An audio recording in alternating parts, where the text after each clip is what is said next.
We took it all. We brought them to our land. An endless night, ember hot and icy cold. The rage of the earth. We made this curse. Carved it in the blood on our backs. We did not see. We could not, but she did. And in the end... What will I become? Senua's Saga. Hellblade 2. Play it now with Game Pass.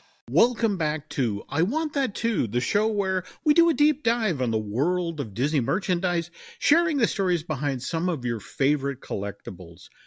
I'm entertainment writer Jim Hill, and as always, I'm joined by my fabulous co-host, Lauren Hersey. Hi, Jim. Hello. So we have I would say, a pretty incredible lineup for today's show. We are going to be talking about Disney princesses and the highest grossing princess, which might, surprise you a bit. We're also going to be updating you on the Frozen franchise, answering a listener question about Disney snow globes. Personally, can't wait for that part. And then in today's feature, Jim is going to be talking about how 9/11 changed the Disney theme parks. But before we get started here, let's just take a moment and acknowledge our sponsor. Okay, and we'll do that. Want to give a huge thanks to touringplans.com for supporting the show. If you're planning a trip to Disney or Universal, it can be overwhelming sometimes. There's a lot to see, there's a lot to do, but with the help of touringplans.com, you'll get personalized planning tools and crowd insights that will help you skip the long lines and, more to the point, make the most of your visit. So save both time and money by checking out touringplans.com. All right. Thank you, Jim. And today, like I said, we are talking about Disney princesses.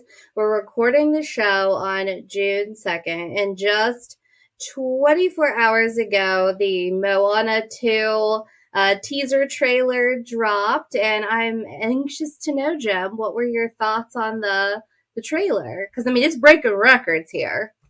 Oh, it's doing what it's supposed to. It's getting people excited about seeing Moana 2, which drops in theaters November of this year. I have to say, though, that it was very much, these early ones are called teaser trailers. And it was more tease than trailer, though. I have to say, I did love Maui's moment in it. That's, boat snack. Yeah, boat snack upgrade. Bacon and eggs. Was sort of like, okay, I'm willing to forgive that the rest of the trailer had very little information, but that was funny.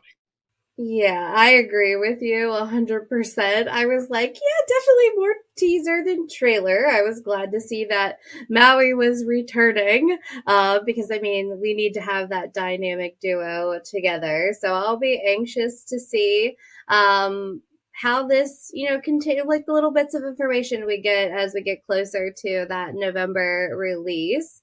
And, today we're talking about the Disney Princesses franchise. And a little bit later in the show, we're going to actually share with our listeners the top grossing Disney princesses. And spoiler alert, Moana is on the list, but maybe not where you think she would be, because that is a pretty successful franchise as well. So we all know that Disney princesses are an absolute cash cow for the Disney company. And the franchise has generated an impressive total revenue of $45 billion, over $45 billion, actually. And the revenue primarily comes from the merch sales. And that's been a dominant source of income for any of the franchises. And I know, Jim, you have done a ton of princess topics and deep dives over on the Disney Dish, right? Mm-hmm. Yeah, and and Lauren charged me with finding a story to tell today, and I thought, my favorite is one that Len and I covered back on December of 2019, which is when we discussed what Walt Disney Productions planned on doing back in the late winter, early spring of 1980, right after The Black Hole was first released to theaters.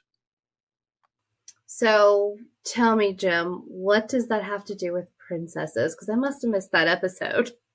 Okay, well, all right. You have to remember that back then, the most popular princess wasn't one that Disney owned, not yet anyway. We're talking, of course, about Princess Leia, the female lead of George Lucas's Star Wars franchise. So Disney was looking for a princess that could potentially take on Leia? I mean, that sounds like a pretty tall order, don't you say? Well, this is why they decided to circle back to the company's very first princess, Snow White, and then came up with a concept for a sci-fi film called Snow Star. And let me guess, instead of seven dwarves, this princess had seven, what, droids? You got it in the first try. Cool. All right. Now, picture this. Instead of the evil queen, you got a Darth Vader type, but she doesn't want to be the fairest in the land. This cold, austere woman wants to rule the galaxy. And Snow, she's now this feisty young woman, very much in the Princess Leia mold, and who stands up to this cruel, well, not Lord of the Sith, we'll call her a Lady of the Sith. Okay, so where did the droids come in? Well, all right. The evil queen's fleet attacks Snow's ship, and she's forced to crash land on this gas giant of a planet, which is where this plucky group of droids have been assigned to this automatic mining facility on the same planet. But anyway, the droids pull Snowstar out of her wrecked ship. They nurse her back to health, and over time they befriend her, and they eventually join her cause, which is to take down Lady Vader and restore peace and justice to the galaxy. Okay, so one, I'm very interested in seeing Snow White as such a feisty lady. And I mean, it sounds like a pretty interesting idea for a Disney film, one that I would gladly pay to see. So tell me, why wasn't Snow Star ever a thing? Well, all right. For starters, the black hole wasn't the huge hit that Disney had been hoping for. And since this Gary Nelson movie was basically Disney's 20,000 Leagues Under the Sea redone as a sci-fi film, Mouse House managers then began to have second thoughts about doing the exact same thing all over again, only this time turning Snow White into a sci-fi film. And then there was the matter of the dueling scripts. Dueling scripts? Explain. Well, okay, one version of Snowstar was written in the style of the original Star Wars. It was heartfelt. It was sincere. It was a genuine set in deep space action adventure. Whereas the other version of Snowstar, well, it was more of a G-rated version of Mel Brooks's Spaceballs, where it made fun of Star Wars and Star Trek and Alien, and of course Disney's original Snow White. Even so, I mean, it does still sound like an interesting idea to me. So maybe someone who works over at Disney should dig down the files and unearth both of these scripts for Snowstar. And it sounds like deep, deep down there somewhere, there is an idea for a fun film, I must say. Well, all right. Now, one final aside here, that the idea of Disney-related droids in a sci-fi film, that actually dates back to a movie called Silent Running, which was a movie directed by Douglas Trumbull that Universal Pictures put out in March of 1972. And it's a great film worth checking out. It's kind of an environmental fable though, where, the last plants and trees from Earth have been sent off into deep space in these sort of, flying terrariums and are now being tended to by this trio of robots named after Donald Duck's nephews, Huey, Dewey, and Louie. All right, so I guess enough about droids, dwarfs, and ducks. I mean, I don't think we need to talk anymore about Huey, Dewey, and Louie. However, I mean, Donald's new merch line for his 90th anniversary is out now, so make sure you check that out. But what I do want to talk about is Elsa, Anna, Tiana, like the real Disney princesses. But before we get into the top 10 highest producing Disney royalty, I personally feel like I need to give you a disclaimer, Jim. So in this list, we are considering all Disney royalty as a whole, and I will explain this and why it's important just here in a minute. Okay, I have to admit I'm intrigued. Who exactly are the top-selling Disney royalty? Okay, so when it comes to merch sales, some royalty really stands out. So just going through these real quick. We're starting at 10 and we have Aurora from Sleeping Beauty, followed by Moana. So actually Moana is the 9th highest selling out of the top 10. I mean, maybe we'll see her move up a couple pegs since the new movie's coming out and the live action is still in the can, I believe. So then we have Snow White, not to be confused with Snow White and Snow White in Space. We have Jasmine, Cinderella, Rapunzel, Ariel, Belle, and Anna. Do you want to give a guess who could be the top grossing princess? Well, could it be a certain lady in blue? Not the blue fairy, or for that matter, the fairy godmother. But no, Elsa from Frozen. Yes, and her frozen powers, pew pew pew. So yes, you are number one. You got it. So Elsa tops our list. And now back to the disclaimer I was telling you about. So technically, there are only 13 official Disney princesses. Now, we lump in a lot of female leads that you could buy dresses and costumes and outfits for. But those 13 OG princesses are Snow White, Cinderella, Aurora, Ariel, Belle, Jasmine, Pocahontas, Mulan, Tiana, Rapunzel, Merida, Moana, and Raya from the Raya and the Last Dragon. So Elsa and Anna don't technically count because Elsa is a queen, and in Frozen 2, Elsa names Anna a queen too. Which means when it comes to selling merch, I mean, really, they kind of reign over all of the other princesses. No, you're right, Lauren, and Disney knows this too. So much so that if you do a quick Google search for Disney princesses, you'll most likely find the official Disney princess site for all things Disney princesses at princess.disney.com. But you won't find our resident queens there. For all things Frozen, you need to head on over to frozen.disney.com. And Disney definitely makes clear where the royal lines are drawn. Yes, and can you believe, I cannot believe that Disney's Frozen celebrated its 10-year anniversary last fall. Like, it seriously blows my mind. Jim, do you remember when the Frozen craze, first came to be, or, when Frozen came out? Well, it's so interesting because the folks at Disney Animation were very kind to me during that time. For example, Nancy and I actually got to go down to New York to a teeny tiny screening room where we got to see Frozen before it opened in theaters about 3 weeks. And what was interesting is we were at that same screening was where Kristen Bell and Idina Menzel's agents saw the completed film for the first time. And Lauren, you'll love this, and so it's the end of the screening and the people who've invited you want to hear your thoughts on the movie. And I ended up behind Kristen and Idina, and evidently the same woman represented both Idina Menzel and Kristen Bell. And the Disney rep said, "So what'd you think?" And this woman literally said this sentence, says, "Well, I think it serviced my clients very well." And it was like, wow, I've never met a lizard person before. It's just sort of like, that kind of, what do you watch that movie? And that was your reaction. I think it serviced my clients very well. It's just, I don't know what to tell you. So, but she was right though. I mean, it did technically service her clients very well. It did. But all right. But now you, as a human being with actual blood running through your body, tell me about how you reacted when, you first encountered Frozen at the movies in the Disney parks. All right. Well, Disney animation was not as friendly to me because I had to experience it like the rest of the world.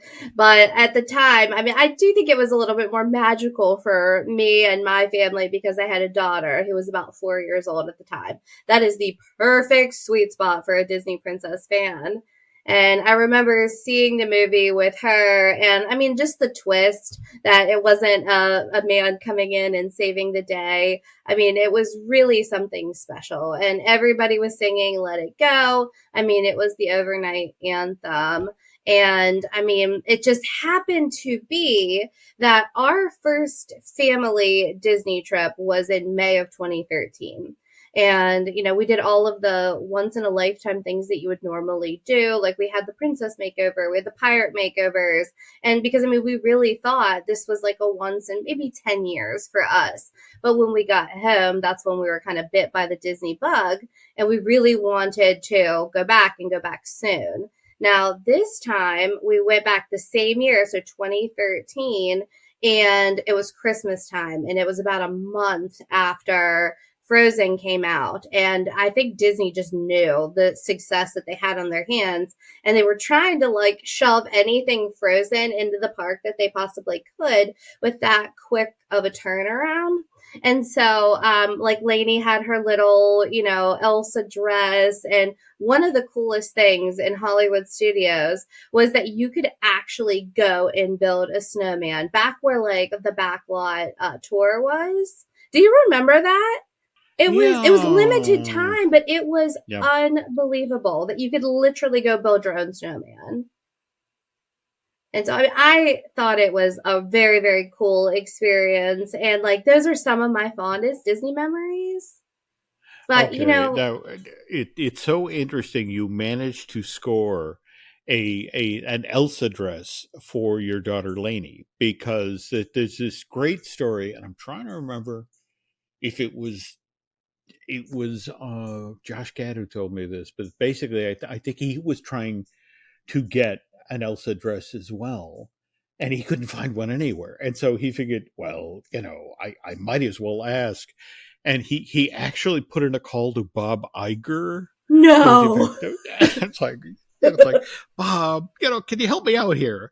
And what was interesting is Iger laughed and said, I've been trying myself to get some for some family members. They're gone. We're waiting for the next shipment to come over from Asia. But again, you're a good mom. You got Lainey a dress, when nobody on the planet could get that dress. So. Yeah, and like it was a hidden secret because I remember telling folks about it because at that time Lainey was at the age where she had to have all the Disney princess, dresses. And I found the Elsa dress at JC Penney's, and I think it was kind of like maybe a couple sizes too big, but you needed to improvise in the moment like if you found said dress. Yeah, no, grab and move. So, yeah. I mean, it was an absolute craze, and I remember whenever you could finally meet Elsa and Anna in the theme parks, and people were waiting in line for like 4 hours. It was like stuff that we had never seen before in the parks, like the level of fandom. No, I was just going to ask you, like, there were lots of princess movies that came before Anna and Elsa. Like, what do you think made this one like so ultra successful? Well, I think what really made Frozen different was the notion of making Anna and Elsa be sisters, which, by the way, was not the original plan for this film. Now, early on, Disney's The Snow Queen, which was supposed to take its name from the Hans Christian Andersen story that inspired, this animated feature, the original version stuck much closer to the source material. That had to do with a young girl who'd had her heart broken by a suitor. And just because she could not bear this ache any longer, this young girl climbs high up into the mountains beyond her village to the realm of the Snow Queen with the hope that the Snow Queen will help end this girl's pain by freezing her heart. Okay, so that part did eventually end up in Disney's Frozen movie with Elsa freezing Anna's heart, but that was by accident. Certainly not something that Anna asked Elsa to do deliberately. And so, question, did the early version of Frozen have our favorite snowman, Olaf? Well, it did. Only in this version of the film, Olaf was supposed to be Elsa's comic henchman. I mean, think about a character more along the lines of, say, how Iago interacts with Jafar in Disney's Aladdin. But you'll love this. The reason that Olaf has a long carrot nose is, well, that's his superpower. That he could stand on the balcony of Elsa's snow palace and smell people coming from miles away. And then he could like run to his boss and say, "Hey, little girl headed this way shortly. They're from the village below." I'm wondering what Josh Gad thinks about the original version of Olaf. Well, I don't know if I can tell this story.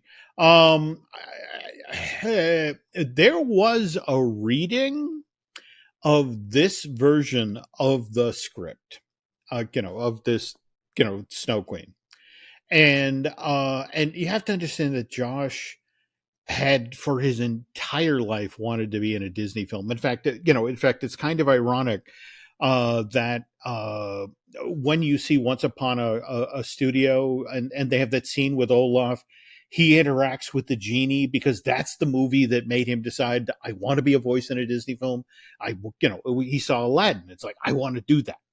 So Josh gets his dream. He gets invited to a reading of this script. And what's interesting is at this point, and to give you some idea of what a different movie this was going to be, Lauren, Disney had hoped that they'd be able to get Bette Midler to do the voice of the Snow Queen, but she wasn't available that day. So they invited Megan Mullally, who played Karen on Will and Grace. She read, for the Snow Queen that day. And so, again, figure smart ass, mean. Can you imagine that voice of the Snow Queen of Elsa? Oh my. That's what I'm talking about. But anyway, so Josh is there at the reading.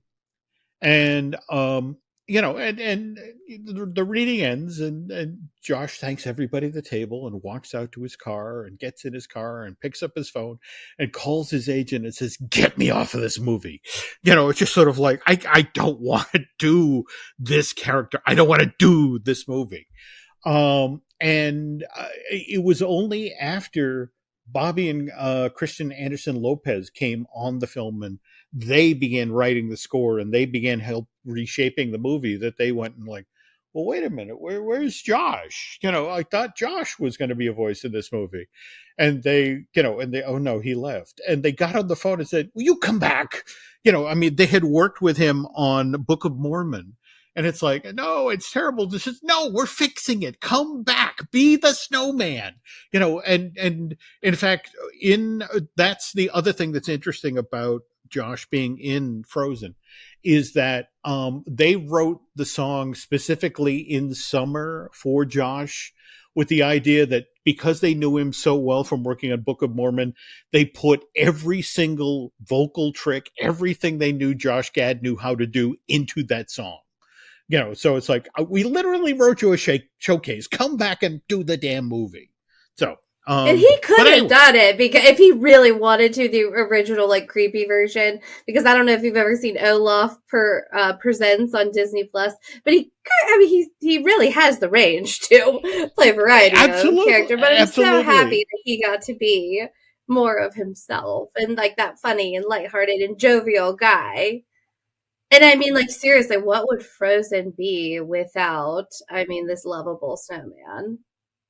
Well, but at the same time, what would Frozen be without Anna and Elsa not being sisters? And here's the story that it was, as it explained to me, Lauren, that 15 months prior to Frozen being released at theaters in November 2013, the movie was just not working. And they had a locked-in release date. So what Disney Animation Studios did is they had an all-hands-on-deck meeting in one of the biggest conference rooms at the studio and get everyone who was working on the movie in any role crammed into this space, trying to figure out how to fix this movie. And at this point, Anna and Elsa didn't really have a relationship in the movie. I mean, Anna, again, was a girl with a broken heart, and Elsa was this evil snow queen who, in this version of the movie, and in fact, what's interesting is there's an extra feature on the DVD of, Frozen. You can watch where you get a hint of Anna, or Elsa, evil Elsa. You get to see the snow monsters she sends off of the mountain. Remember Marshmallow, the one that puts the tiara on his head? Yeah. At the end of the movie. Okay, picture like 100 of those coming off the mountain to go attack Arendelle. So at least they got to keep a little. I mean, like, there's like a little dark that reared its head. Yeah, a little dark. Okay, but it's at this moment in the film's production where it's one of the directors is literally I don't know if it was Chris Buck or Jennifer Lee who's sitting at the table moaning about why is it these two characters have so much trouble relating to one another, and to this day they don't know who said this, but somebody in the room blurted out, well, okay, what if they were sisters? And because it was said out loud, and everybody in the room went, no. And the film literally changed it overnight. That concept kicked open the door to the movie we all know and love today, not to mention its sequel, Frozen 2, released in theaters November of 2019, and its forthcoming follow-ups, Frozen 3 and Frozen 4. And while we're talking about those movies, Disney continues to cash in on this franchise in big, big ways. Even today, they've expanded with new attractions in like Fantasy Springs and Tokyo Disney Sea and the World of Frozen in Hong Kong Disneyland. So it is still at the, I can't say the height of its popularity, but a hugely popular franchise. Oh, no. And don't forget that just a few years down the line at what's now known as Walt Disney Studios Park in Paris, soon to be renamed Disney Adventure World in France, they're going to get a Frozen World as well, but again, you're not wrong. When this thing caught fire in 2013, and you were just describing, what they did immediately in the parks, the little, do you want to build a snowman in Florida? But the first official ride, the Frozen Ever After, the retheming, so to speak, of Maelstrom at Epcot, that didn't come online till June of 2016. But again, you think about it, that's inside of 3 years. That shows you how fast Disney can move when it's motivated. And obviously, as you just mentioned, Disney didn't stop there. They went from a single attraction to an entire land in 2023.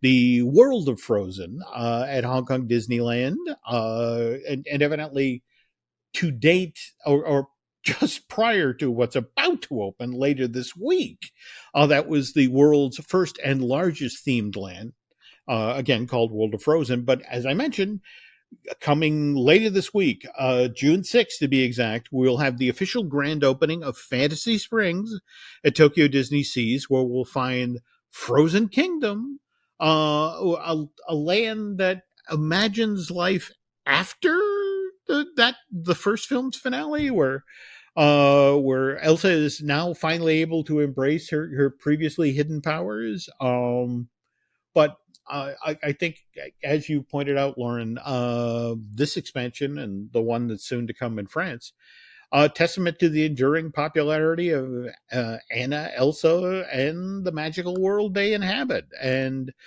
folks, we will try to keep you posted on all of the latest developments in regard to those projects right here on the Jim Hill Media Podcast Network. Absolutely. And I mean, like, they went all in the theme parks and they're still continuing to do so. But like I said earlier, I mean, the merch for these franchises is really the that is the moneymaker. That's where the cash cows come in. And Frozen merch continues to be a top seller from those dresses. I mean, if you go to Disney today, you will see little girls in their Elsa and Anna dresses, singing Let It Go, but they have Lego sets and tons of licensing deals. It just doesn't seem like the Frozen frenzy is going to be cooling down anytime soon, in my opinion. Nice wordplay. Okay, so but again, and the variety keeps expanding. That's what I find fascinating is that Frozen really, the folks at Disney Merch who are keeping this franchise on the shelves, they try to put something out there for every fan. We'll keep an eye on the stuff that makes it to market in the years to come. Yes, and when we come back, we're staying with the snow theme today on I Want That Too. Jim is going to answer one of our listeners' burning questions about a Disney collectible that, though hugely popular, came to an abrupt stop. And you don't want to miss this, so stick around. We took it all. We brought them to our land. An endless night, ember hot and icy cold. The rage of the earth. We made this curse. Carved it in the blood on our backs. We did not see. We could not, but she did. And in the end... What will I become? Senua's Saga. Hellblade 2. Play it now with Game Pass. Welcome back. And recently we heard from one of our listeners, Ben Junkie, who had a great question for us. He writes, in the early 2000s, I was a huge collector of Disney snow globes. I still have and treasure each one of them today, but I always wondered why Disney stopped making them, or if I was the only one buying them. I think that's a great question. Jim, do you know anything about snow globes? Yeah, I do. And to be honest, this story dates back to August of 2006, which is when news broke around the globe about an Al-Qaeda plot to smuggle liquid explosives aboard a transatlantic flight. In this case, it was a plane leaving London headed for Canada. And the plan was to bring the chemical components of a bomb aboard a flight and inside of innocent-looking sports drink bottles. Okay, which, I mean, given the wild colors of some of those sports beverages, I think it would probably be a perfect cover for those chemicals, unfortunately. Yeah, and anyway, the plan was that once the plane was over the Atlantic, the bomber was to have gotten up out of their seat, taken all of these sports drink bottles with him to the John, and then once the door was closed, mix all those chemicals up in the bathroom sink and then ignite them. Anyway, luckily, the Brits got wind of this plot and intercepted the would-be flyers en route to the airport. And the TSA, after learning of this plan, decreed that from here on in, passengers would be severely limited with the amount of fluid that any one person could bring aboard a plane. And that's fluids, whether or not they're in, your hand sanitizer or your drink bottle or your souvenir snow globe. Yeah, which I'm assuming made it pretty difficult then for people who are coming back from their Walt Disney World or, Disney vacations to bring a snow globe home with them, right? Yeah, face it, this something that delicate, that expensive, you're not going to put in your luggage, and hope to God that it doesn't get bounced on the tarmac.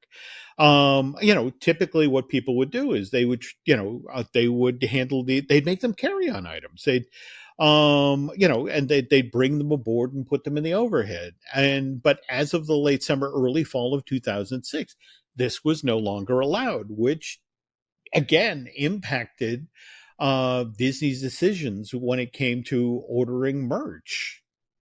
And what really complicated the situation was that Disney had a snow globe parade that was running through the Magic Kingdom in Florida about the same time, right, Jim? Yeah. I mean, you're talking about the Share a Dream Come True parade, which debuted in Orlando as part of the company's 100 Years of Magic celebration. And what was interesting about this parade, Lauren, is that the the Disney walk around characters on as they rode on this float stood under giant faux snow globes. So, the notion is you'd look and there's Mickey or there's, the princesses or whatever, on a float that recreated the look of a snow globe. And again, this was supposed to be part of a year-long celebration that kicked off at the parks on October 1st, 2001. Yeah, but I mean, the whole world changed just like 3 weeks before that. Like, that was 9/11. Yeah, which was a very strange day at the Disney parks. And I've gotten over the years to talk to a number of cast members who were working that day at Walt Disney World, and to a lesser extent Disneyland, because you remember this happened at 9 in the morning, so Disneyland wasn't really open. Whereas the parks in Florida were when this all went down, and cast members working at the Kingdom that day have told me about how they were down in the break room in the Utilidor when the second plane struck the towers, and how just seconds after that, every manager's pager went off simultaneously. And I mean, that's 9, everybody was in the park, right? Yeah. Well, again, you have a lot of people who were paying attention to touring plans, told them to get there right at open. So, and again, I've got to talk to a number of folks who were in the Magic Kingdom that morning. And what they talked about first was that, how you're in Disney and, you can't escape that area of music. It's everywhere. And that, suddenly it went off, and so there's this, now for the first time you can hear your own footsteps in the Magic Kingdom, or you can hear, the wheels, on the trolley moving. And it's like, what just happened? That's eerie. And then this announcement comes over the park's PA system, which says, due to circumstances beyond our control, the Magic Kingdom is now closed. Please follow the directions of the nearest cast member. And that's it, Lauren. Yeah. I mean, it sounds eerie and scary. I can't even imagine that. But, like, how did people react to that announcement? Well, almost everyone immediately complied, and the cast members quietly and efficiently offloaded every attraction, escorted guests out of shops and restaurants, and then locked the doors behind them. And then once all the guests were out on the street, starting at the farthest corners of the parks, this line of cast members, and again, they filled the entire street. They just began walking toward the guests and effectively swept them from the farthest point of the park down to Main Street and then out the gates. So, I mean, people had to have questions. What did the cast members tell the guests about what was going on? Like, why the park was being closed? Like, why are they being pushed nearly physically to the exits? Well, again, what was kind of interesting is by that point, word had come down from management to the effect of cast members were not to volunteer any information about what was going on in New York City or Washington, D.C., unless they were specifically asked about it by a guest. And even then, they were supposed to be somewhat circumspect about the details. And it's worth noting here, Lauren, that according, again, to the cast members that I've gotten to interview after the fact about what happened in the parks on 9/11, that most of the guests did not ask for details. They just knew that,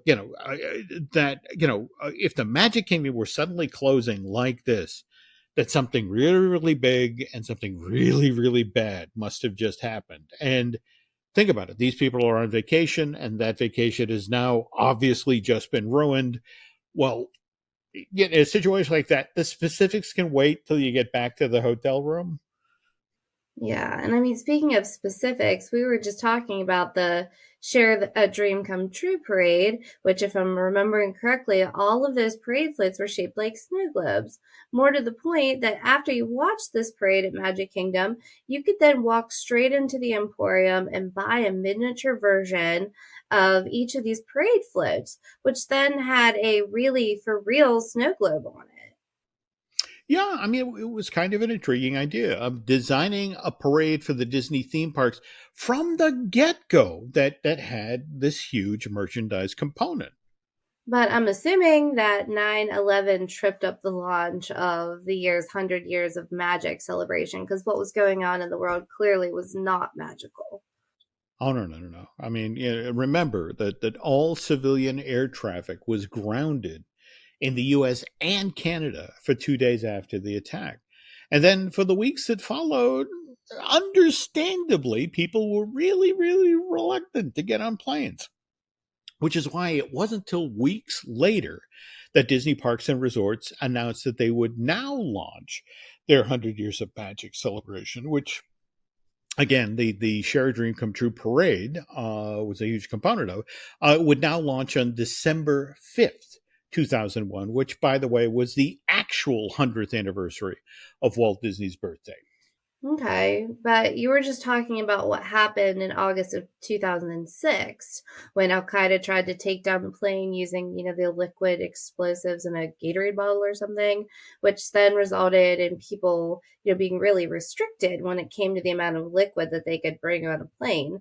I mean, that had to impact the Share a Dream Come True, parade plans. I mean, more importantly, the sales of the snow globes that were just those little miniature replicas of the parade floats, right? Well, now where this gets interesting, Lauren, is that, well, Disney likes to get as much mileage as possible out of the parades that it builds for its park. So the Share a Dream Come True parade ran in the Magic Kingdom as it was originally designed from December of 2001 through April of 2004, which, it's kind of ironic that we spent so much time on today's show talking about Disney princesses because the float that actually got pulled out of Share a Dream Come True in April of 2004, that was the Disney Princess float. What? Really? Why? Well, okay.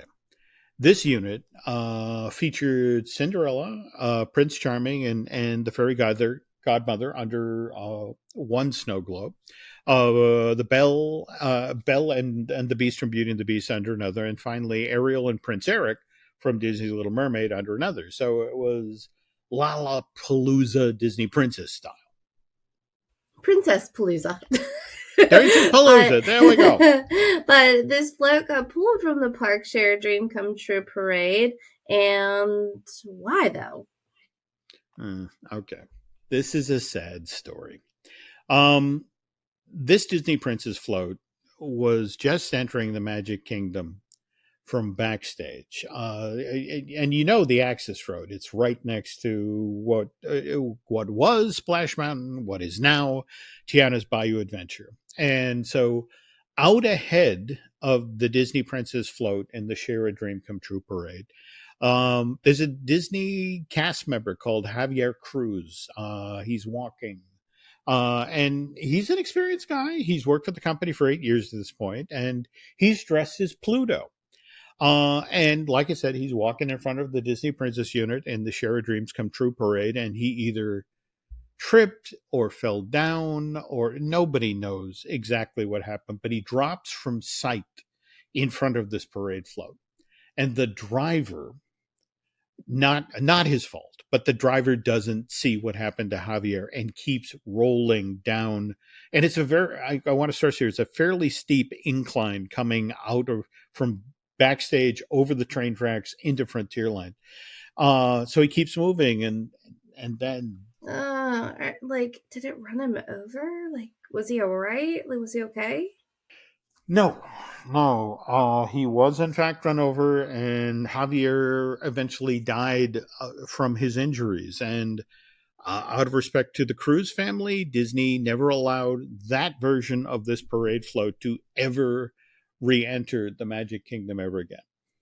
Oh my gosh, that is so, so, so sad to hear about. I'm so sorry to hear about Javier. And, I genuinely feel for the Cruz family and their loss. But, this is a Disney theme park, and people are still going to expect to see the princesses in the 3 o'clock parade. So, what happened next? Well, again, you're not wrong, Lauren. Eventually, the Magic Kingdom's entertainment team, they pulled out of storage that theme park's old Christmas or castle theme parade. You've seen this unit in the the Mickey's Very Merry Parade. Disney's used it forever, and that then became the new home of the Disney princesses in the Share a Dream Come True parade. Okay. So, how long did the parade actually end up running then in Magic Kingdom? Well, through January of 2014, though by this point it had a couple of different names. In 2006, it was renamed the Disney Dreams Come True Parade. Which is not to be confused with the Disney Dreams That Soar drone show that just debuted in Disney Springs. This is true. And then in 2009, this very same daytime parade was renamed the Celebrated Dream Come True Parade. Okay, one last weird little bend on this story. Remember how we were talking about how that Al Qaeda plot to bring liquid explosives aboard a plane, that news broke on August 9th, 2006. Now, the very next day, August 10th, 2006, a revised version of the Share a Dreams Come True parade began rolling through the Magic Kingdom. And in this revised version of the parade, every single one of those oversized acrylic snow globes that had previously encased all those, Disney cast members, they'd been removed. So was that a coincidence? Maybe? I don't know, Jim, but I do love all these weird behind the scenes stories that you share about the parks and merch on I Want That Too. I really do. Well, thanks. I try. Even if it was a little bit dark today. So, but I think on that note, actually, I feel like we should end on something on a higher note. So, okay. Do you know whatever happened to all those little miniature replicas of the parade? Like, if they manufactured them, like, did they end up at like a character warehouse? Well, did you ever hear? What do you do with them? What's interesting is that there are two places that these things typically end up. There is I'm blanking the name of the cast member only store that's backstage. But yes, you're not wrong about the outlets that often is not Disney, these things. In fact, if I'm remembering correctly, yes. In fact, for the longest time, they were because they were so big. They stayed at that store at ridiculously lowered prices because everyone was like, yeah, that's great, but I'd have to carry it on the plane. And so they hung in there for, quite a while and eventually, I guess, got purchased. I mean, again, we live in this eBay world. Somebody probably drove down with a car and bought them up and, sold them then on eBay. Yeah, well, if any of our listeners have one or several of those, we'd love to see them. So reach out, let us know. Yeah, I'd love to see photos of them again. They were beautiful pieces. I mean, they were beautiful parade floats, but the little miniature recreations were just stunning. Yeah, no, so cool. Okay, now on that note, we can go ahead and close up shop. So, on our next show, we are going to be diving into the wonderful world of Oswald the Lucky Rabbit, which is really exciting. And hopefully Jim knows somebody that has quite the collection that we're going to hopefully be talking about. kind of strong arm him into coming on the show. But and by the way, if you have stories or questions about Oswald or anything else Disney related, feel free to reach out to us. You can email Lauren at lauren@laurenhersey.com or me at jim@jimhillmedia.com. Okay, all right, folks, that's going to do it for today. For the lovely Lauren Hersey and myself, thanks for tuning in to I Want That Tune, and we'll see you real soon.